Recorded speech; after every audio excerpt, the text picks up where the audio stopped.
What is up? 68-65. South Carolina beats Ole Miss for their first time in this building as a ranked team since 2017. I was in college, Jack.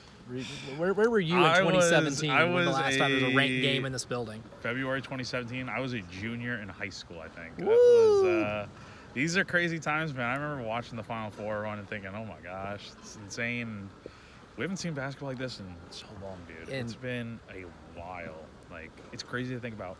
Last year, 11-21, every game that they played, they had chances to win but couldn't do so. But now it's like, okay, the expectation is they're going to come out and probably win. So yeah, absolutely. And it was Elijah Campbell here from the Postgame show, man. Jack Veltri from Gamecock Central, and the atmosphere in this building was electric. The first half, if we go back to it, South Carolina taking down Ole Miss. They get off to a really hot start, and Ole Miss was actually able to shoot the lights out in that first half. And as well as Ole Miss shot the ball on offense, they still went to the halftime break down 12 points. And honestly, Jack, I thought it probably should have been worse because the defense for South Carolina has kind of picked up where it left off the last couple of games and making them shoot really tough, contested mid-range shots that, if you look at, without seeing the results of the ball going in the hoop, you would say were really inefficient shots. It's crazy to just think about how complementary this basketball team plays. It's like they shot over 60-something% in the first half, and then defensively, it's like they make every shot really hard. And the thing with South Carolina is they just take so much time to get the perfect shot off, right? It's like you saw multiple times tonight. They're winding down the shot clock, and then they get a good shot off. It's crazy to think about just how good this team plays when everything's clicking.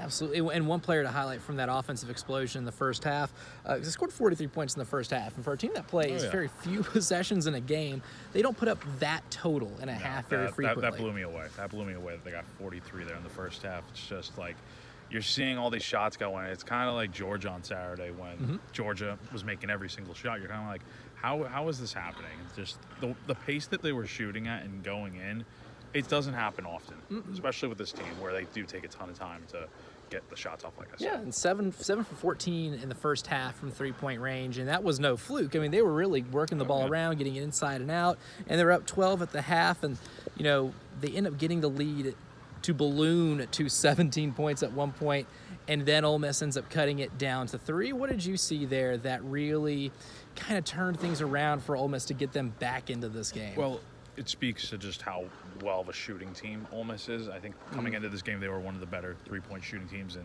not just the SEC, but the country. And obviously, South Carolina playing really well defensively. That's kind of like two big things kind of clashing, and it was going to be tough for South Carolina to hold them down the entire game. And obviously Ole Miss in the second half arguably played a lot better. But when it really came down to it, I think South Carolina was, like I said before, able to really hold down the fort defensively and also get those key shots to create enough separation in the end to where you're able to just hang on.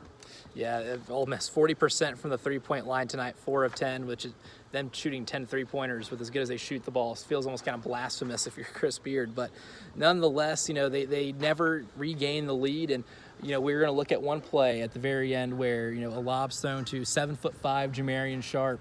And as he's catching the ball, Colin Murray-Boyles meets him at the rim and sends that mess back. That might be the play that defines this game in terms of South Carolina squashing an Ole Miss comeback. I think that's the one that everyone that was in this building tonight is going to leave with that image in their head. That's a grown man basketball player right there. That is, you could hear the oohs and the ahs and the insanity of just the play that just happened.